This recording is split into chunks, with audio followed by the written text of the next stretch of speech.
Assalamualaikum Bapak. Waalaikumsalam warahmatullahi wabarakatuh. Nggih, Pak. Mohon maaf Bapak, permisi nggih, saya waktu Bapak sejenak. Ini ada kaitannya dengan tugas saya terkait tentang pengambilan keputusan berbasis nilai kebajikan sebagai pemimpin.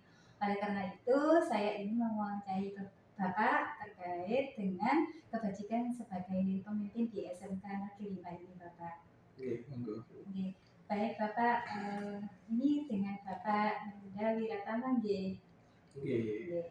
Baik Bapak, untuk pertanyaan yang pertama itu bagaimana Bapak dapat mengidentifikasi kasus-kasus yang merupakan dilema etika atau bujukan moral yang ada di SMK Negeri 5 ini? Berarti kalau kita mau mengidentifikasi apakah permasalahan yang kita hadapi itu termasuk dari bujukan moral ataupun dilema etika, berarti kita harus tahu dulu apa itu bujukan moral, kemudian apa itu dilema etika. Nah, kalau bujukan moral kan biasanya kita dihadapkan pada dua pertimbangan, di mana satu pertimbangan itu nilai moralnya adalah benar dan satu pertimbangan nilai moralnya adalah salah. Sedangkan kalau dilema etika itu kita dihadapkan dua hal yang sama-sama menurut moral itu adalah hal yang sama-sama benar. Jadi tinggal kita lihat saja, jika yang kita hadapi pertimbangannya adalah dua hal yang satunya salah, satunya benar, maka itu bukan moral. Berarti kalau hal yang lain yang kita hadapi punya pertimbangan yang dua-duanya benar menurut kemanusiaan atau menurut moralitas, maka itu adalah dilema etika. Baik Bapak, tadi terkait dengan identifikasinya ini bujuk rayu dan etika dikaitkan dengan cara benarnya yaitu identifikasinya. Baik, kemudian untuk pertanyaan kedua Bapak, bagaimana Bapak dalam menjalankan pengambilan keputusan di sekolah SMK Negeri ini, terutama untuk kasus-kasus yang ada dua kepentingan yang sama memang benar-benar sama-sama benar atau sama-sama mengandung nilai kebajikan itu sendiri? Dua kasus yang mungkin kita hadapi jika ternyata dua pertimbangannya sama-sama benar, Bu, ya, adalah seperti contoh kasusnya adalah tentang kita menangani kemarin ada siswa kita itu ternyata menyalahi satu aturan sekolah yang cukup berat, yaitu di mana terjadi hubungan intim di luar pernikahan, sehingga mengakibatkan salah satu siswi kami itu harus hamil. Dilema etikanya adalah kita memandang anak-anak ini adalah sebagai anak-anak yang kita juga sayangi. Kita emang gak ingin anak-anak ini berhenti sekolahnya, tetapi di lain sisi kita dihadapkan kepada wibawa kita dalam menegakkan aturan di sekolah. Bagaimana nanti kita menyikapi semisal ternyata kalau kejadian seperti ini kita biarkan, kita tidak lanjuti, anak-anak ini tetap melakukan kegiatan sekolah seperti biasanya, maka aturan kita pakai menjadi tidak berwibawa, menjadi tidak bisa ditaati oleh semua orang. Karena kalau sudah tata tertib ini tidak ditaati bersama, maka apa gunanya tata tertib? Sehingga kita baik ibu guru yang notabene pasti jumlahnya kalah jauh dibandingkan siswa-siswa. Bagaimana kita menentukan siswa-siswa kita kalau tata tertibnya saja tidak punya wibawa, kita tidak punya keinginan untuk menegakkan tata tertib itu, meskipun konsekuensinya adalah bisa jadi kedua anak ini kita fasilitasi untuk pindah ke sekolah lain. Nah, ini juga merupakan hal yang bijak menurut kami adalah dengan tidak memberhentikan atau mengeluarkan anak-anak, tetapi kita memilih jalan untuk fasilitasi mereka. Artinya kita carikan sekolah-sekolah yang menerima anak-anak ini, menurut saya adalah win-win solution, adalah cara terbaik di mana satu sisi tata tertib dijaga wibawanya, di sisi lain kebutuhan anak-anak untuk belajar tetap terpenuhi. Baik, berarti Bapak mengambil keputusannya dengan contoh permasalahan kita pada siswa itu berhubungan ini luar nikah kita itu tetap Bapak menjaga wibawa kita sebagai para pemimpin dan memberikan solusi pada siswa dengan cara memfasilitasi pindah ke sekolah lain nih Pak ya. Baik, untuk pertanyaan ketiga ini Bapak, langkah-langkah atau prosedur seperti apa yang biasa Bapak lakukan selama ini Bapak? Saya biasakan dialog dalam setiap pengambilan keputusan selama itu memungkinkan, karena beberapa keputusan yang diambil secara cepat yang memang dibutuhkan sehingga kita tidak sempat untuk berdialog dengan yang lain. Tetapi selama itu ada masih waktu, semisal keputusan itu dibutuhkan besok, saya rasa itu masih cukup waktu untuk kita berdialog. Apa gunanya kita berdialog adalah pertama kita berusaha mendengarkan dari berbagai macam sudut pandang. Kemudian kita mengumpulkan informasi, data-data yang bisa mengubah arah kebijakan kita, arah keputusan kita. Itu penting, karena kalau kita memutuskan secara sendiri, pribadi tanpa melibatkan orang lain, maka tidak ada proses keputusan itu menjadi tajam, karena proses itu menjadi tajam dengan beberapa syarat, yaitu kita melihat dari berbagai sudut pandang, kemudian kita mengumpulkan cukup informasi dan data sehingga pilihan yang kita hasilkan itu ikhtiar kita, mudah-mudahan itu adalah solusi yang paling tepat. Jadi di sini langkahnya mengedepankan dialog wilayah nanti Pak dalam menginformasikan ke arah kebijakannya nih Pak. Dan jika hal-hal yang apa saja sih yang selama ini Bapak anggap sangat efektif dalam pengambilan keputusan pada kasus-kasus yang kaitannya dengan dilema etika itu sendiri? Itu tadi, dialog adalah cara yang paling penting. Agar apa? Agar melibatkan semua orang, sehingga lebih banyak orang yang terlibat, lebih banyak orang yang memiliki tanggung jawab lebih kepada sekolah ini, bagaimana sekolah ke depannya menjadi jauh lebih baik, bagaimana pendidikan semakin baik, bagaimana anak-anak kita itu memperoleh hak-haknya sesuai dengan yang dicita-citakan. Ketika kita tidak membiasakan dialog, maka kita tidak terbiasa bersama-sama untuk berikhtiar baik bagi anak-anak ini. Kalau sendiri daripada bersama-sama, maka pasti dampaknya lebih baik bersama-sama daripada sendiri. Ketika kita sudah bersama-sama, maka efek dampak kebaikan dari segala macam yang kita ikhtiarkan insya Allah akan semakin besar dan semakin luas. Dan ketika ini menyangkut hal-hal yang penting, maka itu menjadi semakin penting kalau kita melibatkan banyak orang. Karena apa? Karena ini adalah hasil dari pikiran banyak orang, bukan hanya hasil dari pikiran satu orang saja. Dimana ketika SMK Negeri 5 ini adalah sekolah yang cukup besar, maka butuh lebih banyak orang lagi untuk ikut berpikir, untuk ikut bersama-sama mencari solusi terbaik, jalan terbaik bagaimana baiknya ke depan. Apapun urusannya, tentang sekolah, tentang anak-anak didik kita, tentang segala permasalahan yang dihadapi di sekolah tersebut. Nanti dengan dialog tadi juga ada peran dari pihak lain, misalkan dalam stakeholder maupun dari wakil-wakil yang ada di sini ya Pak Wakil. Kemudian di situ karena ada interaksi, kemudian saling berkomunikasi untuk memutuskan sebuah permasalahan gitu ya Pak. Dan hal apa saja yang selama ini merupakan menjadi tantangan dalam pengambilan keputusan yang Bapak lakukan pada kasus dilema etika tersebut Pak? Melihat dilema tersendiri itu merupakan satu tantangan tersendiri Bu, di mana kita punya pertimbangan yang sama-sama baiknya. Contohnya itu ada hak belajar anak yang tidak boleh kita cederai, kemudian juga tetapi ada aturan yang harus kita jaga sehingga kita mudah membangun karakter anak-anak ini.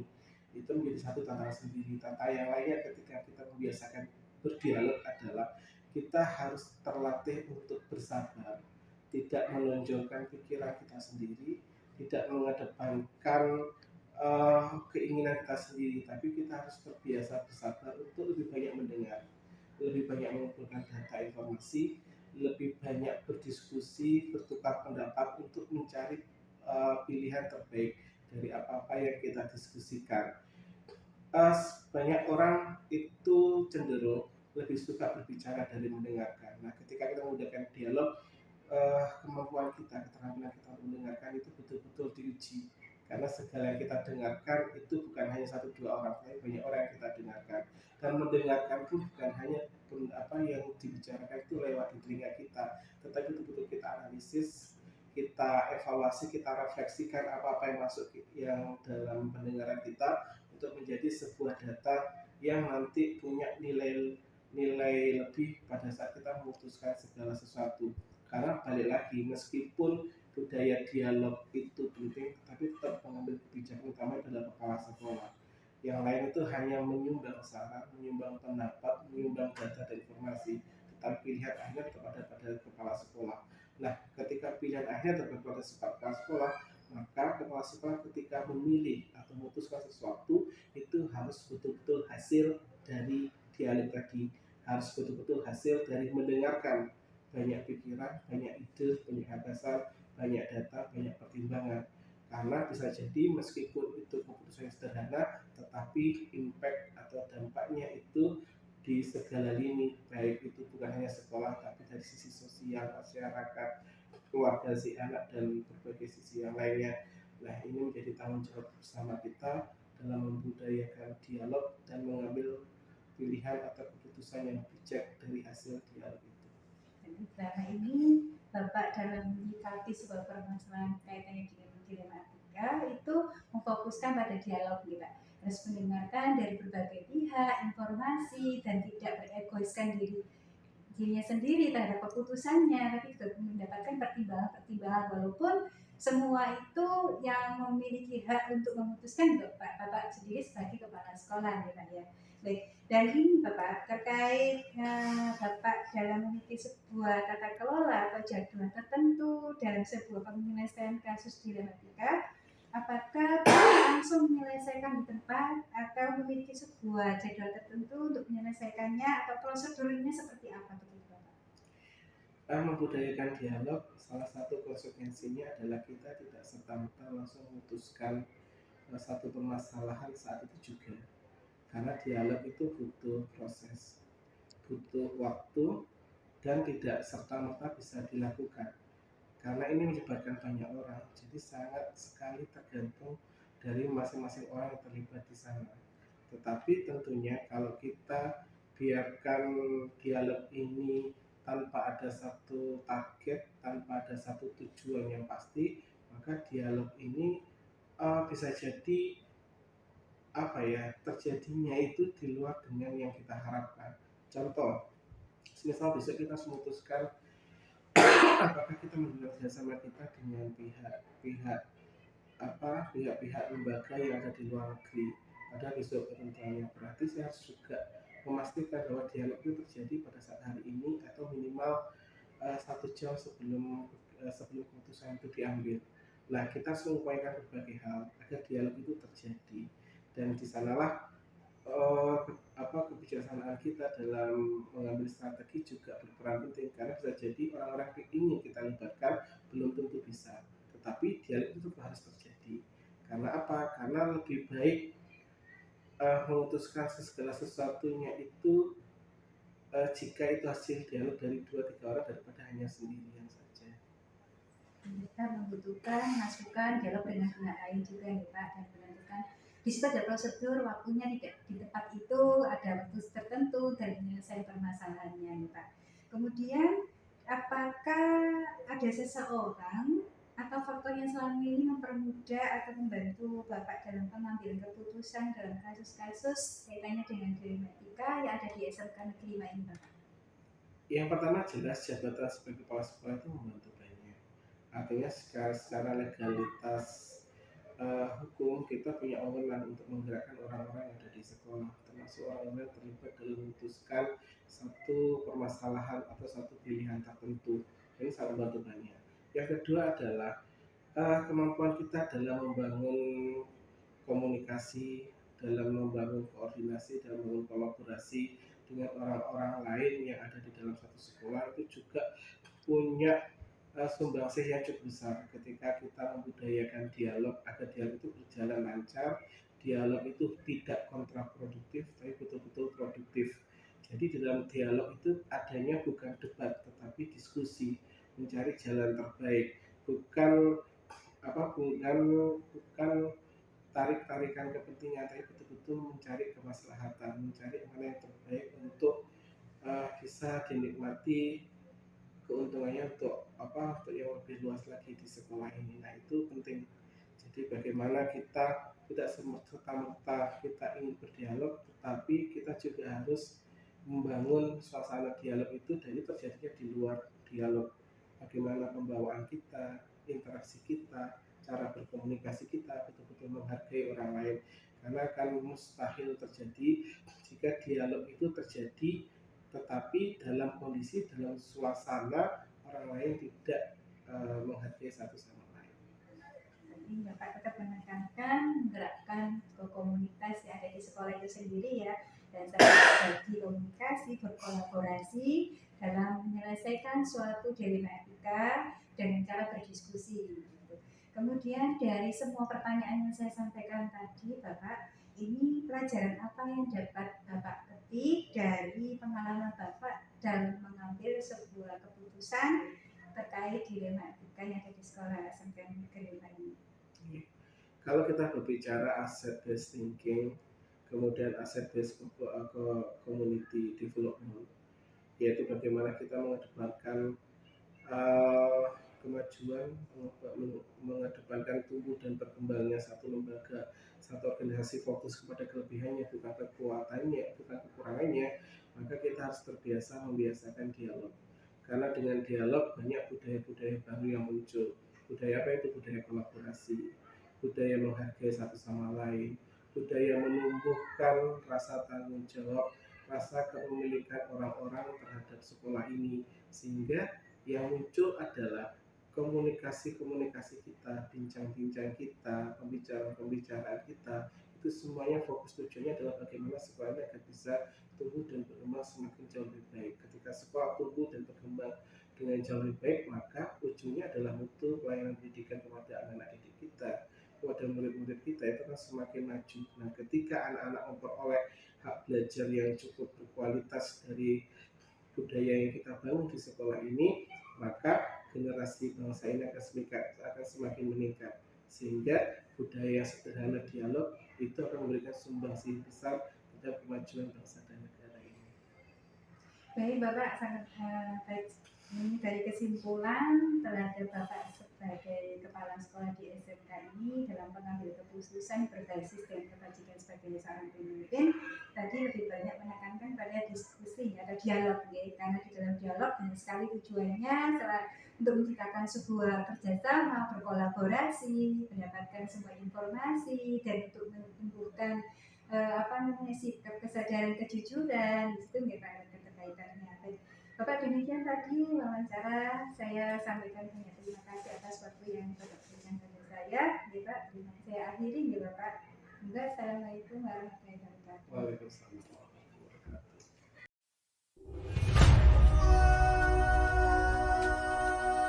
Assalamualaikum Bu Nur Khadidah. Waalaikumsalam. Bagaimana kabarnya Ibu hari ini? Alhamdulillah baik sekali.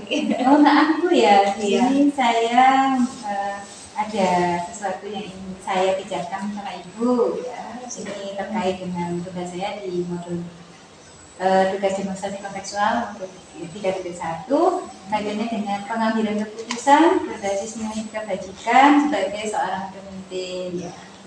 Bila kenan Ibu untuk memberikan tanggapan terhadap apa yang saya tanyakan Ibu. Iya, siap. Baik, terima kasih Ibu. Ini ada beberapa pertanyaan yang akan saya sampaikan. Yang pertama kaitannya dengan bagaimana Ibu dapat mengidentifikasi kasus-kasus yang merupakan dilema etika atau rujukan moral di sekolah Ibu ini, yaitu di SMP SMK di SMK Negeri 8 juga ya Ibu. Iya.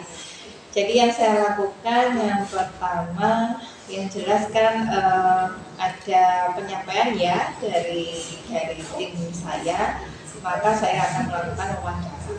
Dari wawancara, saya dari situ akan mengidentifikasi apa sih permasalahannya kan gitu. Kemudian saya akan melakukan wawancara dengan pihak yang lain yang terkait dengan apa yang disampaikan oleh tim saya tadi.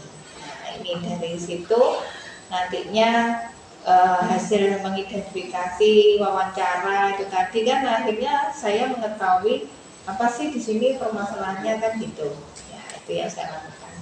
Tadi langkah yang dilakukan itu dengan melakukan wawancara dengan terkait berbagai pihak, mengetahui apa sih tujuan dari permasalahan yang terjadi gitu Ibu ya. Baik.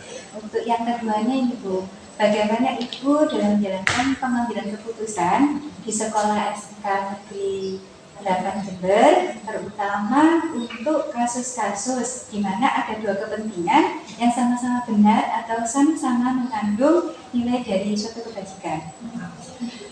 Dalam saya mengambil suatu keputusan, yang saya lakukan itu yang pertama, yang setelah saya lakukan wawancara itu saya melakukan kegiatan rapat koordinasi dengan tim itu yang terkait ya. Kemudian akan saya sampaikan terkait SOP atau alur jika ini contoh ya, contoh aja yang ringan aja, misalkan ada kasus yang ada di sekolah kaitannya dengan mungkin lomba ya, lomba. Ya, lomba ini kan di sekolah kami ini ada penanggung jawab LKS ya, bagian lomba akademik. Nah, di sini beliau kan harus menyeluruh, di mana lomba itu kan bisa jadi pelajaran umum, bisa jadi pelajaran kejuruan. Nah, di sini permasalahannya biasanya durasi waktu untuk lomba itu kan dibatasi. Nah, sehingga pada waktu beliau menyampaikan kepada tim ya, tim yang di bidang studi itu, maka akan muncul satu bukan permasalahan ya, itu artinya kan mereka kadang dengan kesibukan yang ada, kemudian itu ada deadline ya kan, kemudian belum memilih siswanya dan sebagainya kan gitu. Nah, sehingga kegiatan itu harus terlaksana, namun tim ini akhirnya harus duduk bersama dengan Bapak Ibu guru penanggung jawab untuk menentukan siswa yang akan mewakili di sekolah. Nah, di atasnya PJLKS ini adalah Bapak Humas. Bapak Humas ini juga menyampaikan di sini kriteria dan alurnya yang sudah disepakati di tim manajemen di sekolah, sehingga pelaksanaan lomba ini bisa terlaksana sesuai dengan harapan dari Bapak Ibu guru. Supportnya paling tidak kan ada kan gitu ya. Nah, ini nanti di tim ini kita adakan rapat. Nah, rapat permasalahan yang muncul apa, barangkali mungkin siswanya nggak siap, ini butuh waktu untuk pembinaan dan sebagainya, ini dan sebagainya kan gitu ya. Ini contoh aja. Menurut saya dari beberapa tim itu pasti memberikan pendapat yang positif, sama-sama bagusnya, ya kan? Nah, dari situ kan saya akan memilah bagaimana saya membuat satu keputusan dari argumen tim saya di Humas, yaitu Wakil Humas, Pokja LKS, kemudian ada perwakilan guru-guru ini akan saya dudukkan untuk saya ambil satu keputusan. Contohnya itu aja ya. Berarti di sini ada saling rapat koordinasi dilakukan antara Bapak Humas dengan tim dari guru yang mampu di situ yang bertanggung jawab sepenuhnya terhadap contoh kasus di lomba LKS tersebut ya. Baik, untuk langkah-langkah atau prosedur seperti apa yang biasa Ibu lakukan selama ini dalam kasus mulai kebajikan ataupun kasus-kasus yang terjadi di SMK Negeri 8? Ya. Yang pertama saya akan menyampaikan visi kepada teman-teman. Yang kedua kita membuat SOP, standar operasional atau alur yang jelas. Alur yang sudah kita sepakati, maka masing-masing manajemen harus menyampaikan kepada timnya agar ada kegiatan apapun alurnya seperti itu. Jadi semua kegiatan yang di sekolah pasti teman-teman harus membuat satu perencanaan atau proposal. Karena semua kegiatan pasti ada pendanaan kan, ya mungkin tidak. Nah, dari situ maka akan diverifikasi oleh PJ LKS, kemudian disetujui juga oleh Wakabunmas sebelum ke kepala sekolah. Nah, karena kaitannya nanti untuk anggaran itu harus diverifikasi oleh bendahara sekolah, sehingga bisa jadi apa yang dianggarkan itu tidak sesuai dengan standar yang sudah kita tentukan. Itu Bu, itu yang saya lakukan selama ini di sekolah. Itu langkahnya menyalakan visinya ya Bu. Iya. Dari urutannya dari Wakabunmas, Keptik, baru ke kepala sekolah itu sendiri. Oke. Kemudian ini hal-hal apa saja yang selama ini Ibu anggap efektif dalam pengambilan keputusan pada kasus-kasus kaitannya dengan jelima etika yang ada di SMK Negeri Braga Jember? Oke, tindakan yang efektif menurut saya itu tadi yang sudah saya sampaikan di pertanyaan yang sebelumnya, bahwasanya setelah teman-teman paham ya, artinya visinya semuanya itu kegiatan untuk berpusat pada peserta didik, maka menurut saya yang saya sampaikan tadi, semua kegiatan membuat proposal ya, kemudian sudah digodok di tim, ini lebih efektif. Jadi desainnya ini tinggal ACC saja, karena akan saya dukung sepenuhnya jika itu kegiatan itu berpihak pada peserta didik. Maka alur tadi itu akan memotong, jadi tidak guru pembimbing kepada saya, tapi guru pembimbing kepada PJ LKS dan Wakabunmas. Selesai, baru ke saya tidak ada pelaksanaan dan harus lapor. Ya. Jadi intinya satu visi. Ya, satu visi. Ya. Kemudian dari hal-hal yang apa saja yang selama ini merupakan tantangan dalam pengambilan keputusan pada kasus-kasus dilema etika yang terjadi di SMK Negeri 8? Tantangan terberat itu menyampaikan persepsi. Itu tantangan terberat itu ya, tidak semuanya bisa memahami itu. Kemudian bagaimana teman-teman terbiasa untuk secara administrasi semuanya tersusun dulu ya, biasanya kan udah langsung berangkat tanpa ada satu draft untuk proposal kegiatan.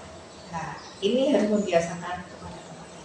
Ini yang agak sulit ya, karena bagi saya bukti itu dari administrasi. Kalau kegiatan ada, tidak ada administrasinya ya tidak bisa kita buktikan kan gitu. Menurut saya itu tantangan terberatnya, karena pembiasaan itu butuh waktu. Budaya seperti itu harus butuh waktu ya untuk membiasakan teman-teman. Setiap kegiatan harus ada proposal dan laporan. Ya, intinya maka persepsi, bukti administrasi itu tadi bukti fisik setiap kegiatan kan. Betul. Ya. Kemudian apakah Ibu memiliki sebuah tata kelola atau jadwal tertentu dalam sebuah penyelesaian kasus dilema etika? Kemudian apakah Ibu juga menyelesaikan di dalam satu tempat atau dalam sebuah jadwal untuk menyelesaikannya? Kemudian prosedur seperti apa yang dijalankan? Ya, setiap bulan kami pasti melakukan rapat laporan keterjangkauan program. Ya, jadi di akhir tahun anggaran itu pasti kami dengan tim manajemen yaitu Waka kemudian Kapolri membuat satu program kerja. Di setiap bulannya kami mengadakan rapat yang dijadwalkan khusus ya, bisa jadi pokoknya sebulan itu sekali lah kita melakukan rapat keterjangkauan program dari program yang sudah direncanakan masing-masing Waka dan Kapolri. Itu yang saya lakukan. Dan rapat itu bagi saya penting sekali karena yaitu tadi untuk menyamakan persepsi itu dengan kita duduk bersama gitu loh. Kalau nggak duduk bersama kita informasi apapun itu tidak tersampaikan dan tidak sepaham. Dari situ dengan jadwal itu ternyata saya juga bisa mengendalikan dokumen bukti keterlaksanaan dari kegiatan di sekolah. Itu yang saya lakukan.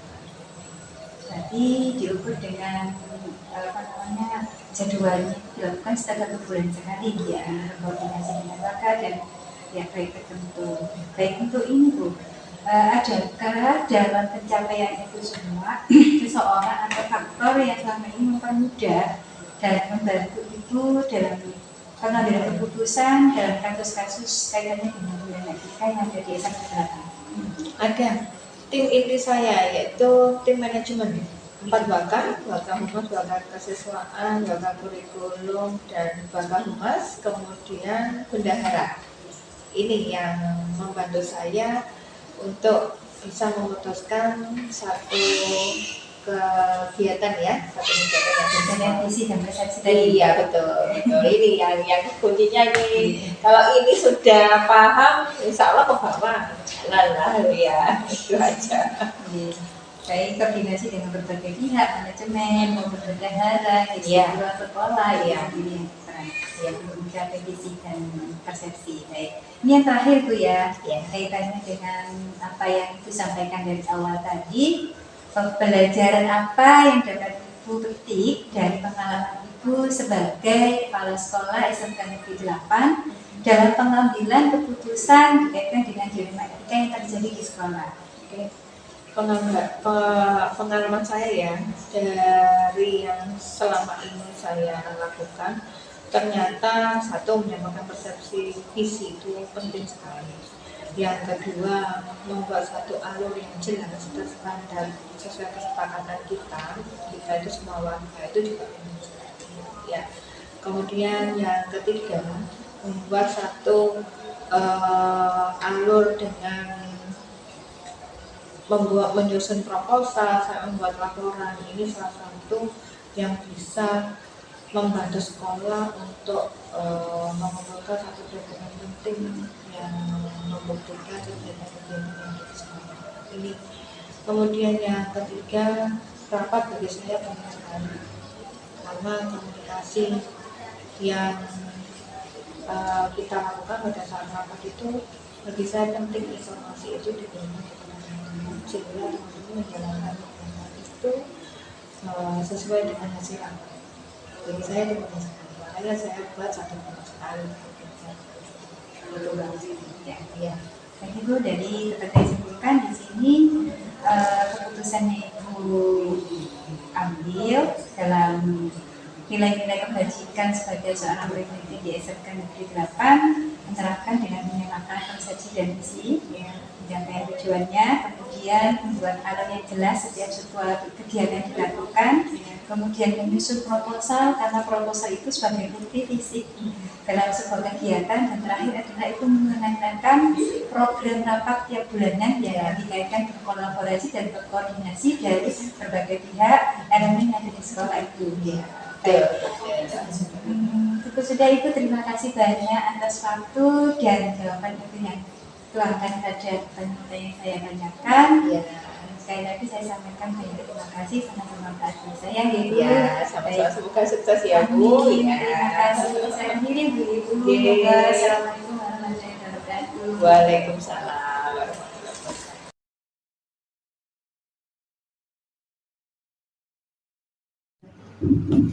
Assalamualaikum Bapak. Waalaikumsalam Bu. Permisi ya, di sini saya Nadia minta mohon waktu sejenak dari Bapak karena terkait dengan tugas saya, terkait dengan tugas pengambilan keputusan berbasis nilai-nilai kebajikan sebagai seorang pemimpin.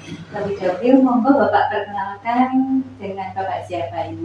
Oh, saya Nurul Hidayat. Saya Kepala SMK Budi Pesan Ulum dulu dari periode 2010 hingga sekarang. Bapak, ini kesempatan ini ada beberapa pertanyaan yang saya ajukan kaitannya dengan dilema etika yang selama ini terjadi di SMK Buljen. Yang pertama itu kaitannya dengan bagaimana Bapak selama ini mengidentifikasi terhadap kasus-kasus yang merupakan dilema etika atau rujukan moral. Yang pertama, kami mengidentifikasi dulu jika ada kasus. Yang pertama yang identifikasi adalah kasusnya dulu. Apakah kasusnya itu berkaitan dengan pelanggaran etika atau pelanggaran non etika. Kalau misalkan pelanggaran etika, maka nanti pengambilan keputusannya itu kita lakukan secara bersama-sama, terus eksekutornya dalam penindakan kami serahkan kepada mereka yang mempunyai kewenangan. Namun sebelum itu yang mempunyai kewenangan juga harus diperhatikan oleh kita untuk tidak ambil keputusan atau penindakan yang dilatar belakangi oleh hubungan kekerabatan ataupun persaudaraan, sehingga nanti dalam penindakannya objektif sesuai dengan kebijakan yang diputuskan bersama. Demikian. Ya, baik Bapak, berarti langkah yang Bapak lakukan dengan mengumpulkan secara eksekutor ya, kemudian mendudukkan dan membicarakan dengan pihak-pihak tertentu yang berwenang gitu ya. Baik, untuk selama ini Bapak nih, bagaimana Bapak dalam menjalankan pengambilan keputusan di sekolah Bapak ini, terutama kasus-kasus yang ada dua kepentingan yang sama. Jadi antara kasus yang benar-benar dengan kasus yang mengandung nilai sebuah kebajikan. Jika ada keputusan dua yang sama-sama baik, maka kami ambil yang terbaik. Gitu. Terus kemudian dengan mempertimbangkan semua aspek tidak hanya aspek dalam pengambilan keputusannya saja, tapi juga dampak yang ditimbulkan dari sebuah keputusan. Yang jelas asas manfaat itu yang sangat diperhatikan. Berarti Bapak menekankan di asas manfaat ini dalam pengambilan keputusannya. Dengan asas manfaat ini Bapak, langkah-langkah atau prosedur seperti apa yang biasanya Bapak lakukan selama ini? Dalam pengambilan keputusan, Ibu, kami menghimpun dulu informasi dari segala sumber. Kemudian setelah informasi itu kami kumpulkan, kami identifikasi. Setelah kami identifikasi, baru kami sampaikan di forum rapat. Kemudian setelah di forum rapat itu diambil keputusan, maka keputusan itu kami catat, terus kemudian kami distribusikan kepada mereka yang mempunyai kewenangan. Kewenangannya disesuaikan dengan jabatan fungsional mereka. Jadi di sini Bapak langkah prosedurnya dengan secara forum rapat itu kemudian mendistribusikan dan menyampaikannya secara terbuka. Kemudian pertanyaan keempat ini Bapak, hal apa saja yang selama ini yang Bapak anggap sangat efektif dalam pengambilan keputusan dalam kasus-kasus dilema etika yang terjadi di SMK Fujian? Di sini kan basisnya pesantren, jadi satu ruang lingkup. Karena satu ruang lingkup, kami sangat mudah memantau pergerakan anak, dan kami juga sangat mudah berkoordinasi dengan wali. Pesantren kan dianggap sebagai wali dari orang tua, sehingga kami sangat mudah bekerja sama dengan mereka dan memantaunya 24 jam. Maka kasus yang terjadi yang sering itu hanya sebatas kasus kedisiplinan dan etika kecil saja. Kasus-kasus berat jarang sekali terjadi. Kalaupun terjadi, itu sudah diakomodir dan dihandle oleh pesantren. Dalam kasus-kasus tersebut yang baru Bapak sampaikan kaitannya dengan kedisiplinan, apakah ada tantangannya Pak dalam mengambil keputusan tersebut? Ya, tantangannya banyak Bu. Tantangannya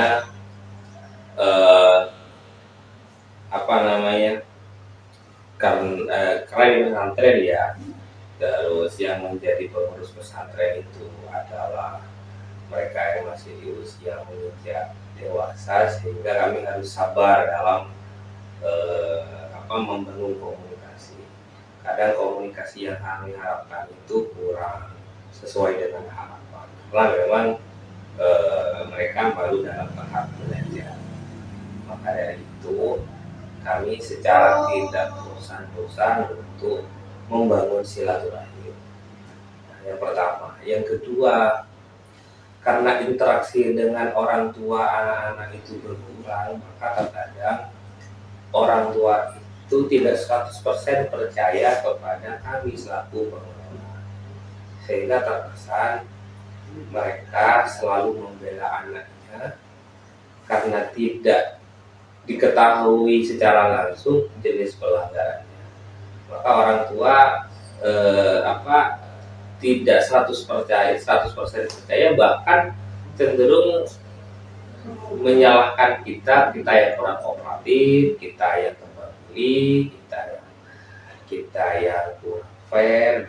Padahal informasi yang kami sampaikan itu adalah informasi yang apa adanya.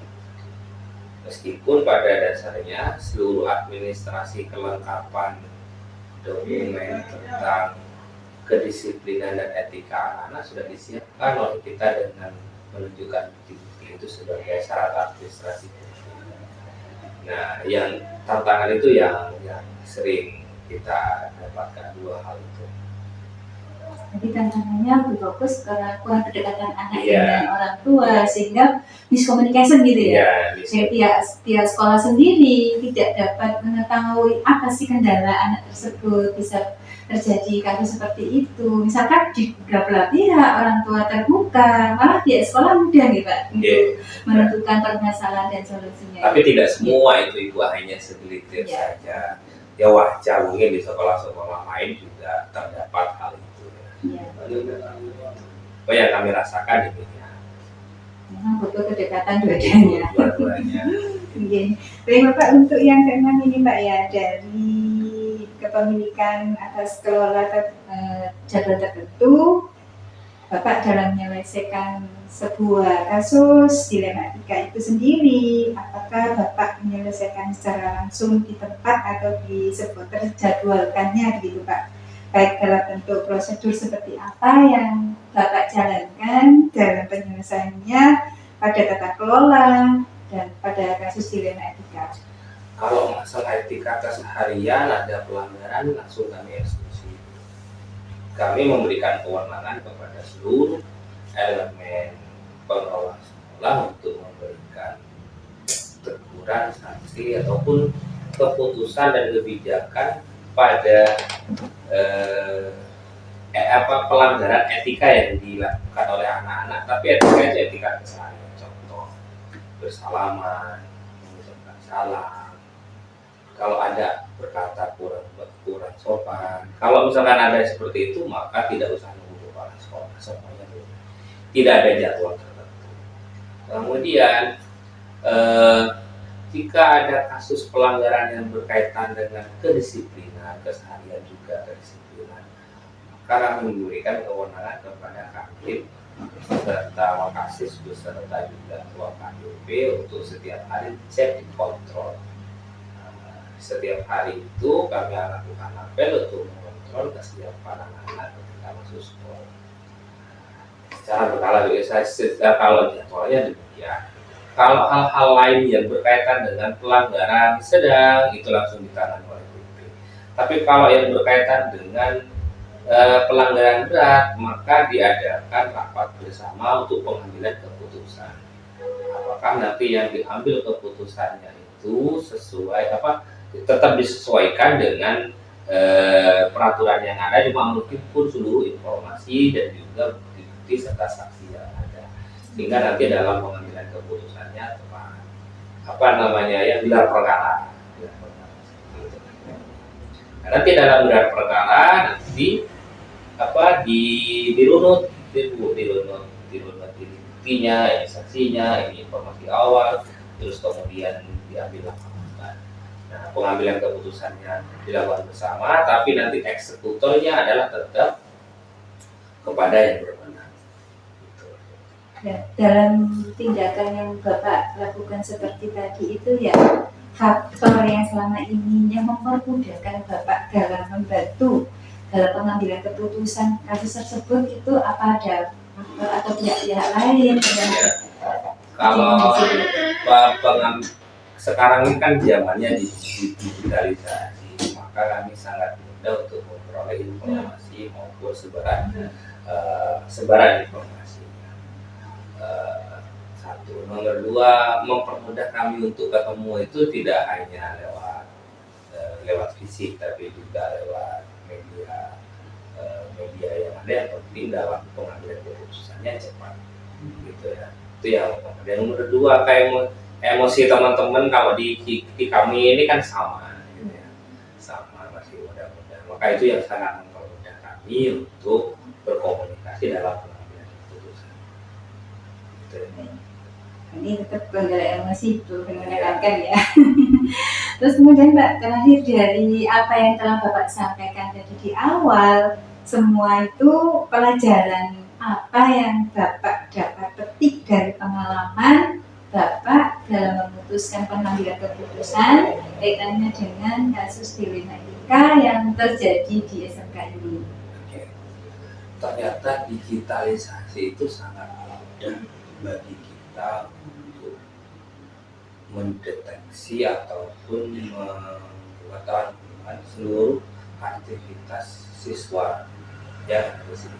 Kami mengambil langkah itu untuk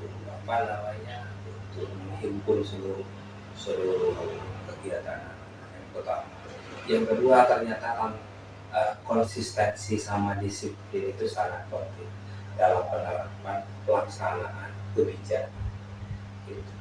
Kalau tidak konsisten, maka percuma juga ya kalau aturannya tidak diterapkan.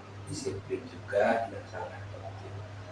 Tapi yang tidak kalah penting lagi selain itu adalah kearifan lokal. Nah, kearifan lokal itu yang sangat penting untuk juga diterapkan. Tapi itu dalam kondisi tertentu. Nah, kami menerapkan kearifan lokal itu tidak serta-merta langsung diberikan kewenangan kepada semua guru, tapi kearifan lokal itu kami terapkan kepada kasus-kasus tertentu dengan dasar musyawarah dalam keputusan, sehingga kadang pengambilan keputusan tidak sesuai dengan peraturan yang berlaku jika dalam kondisi yang sangat tidak memungkinkan untuk diberlakukan kepada, maka kearifan lokal itu ya.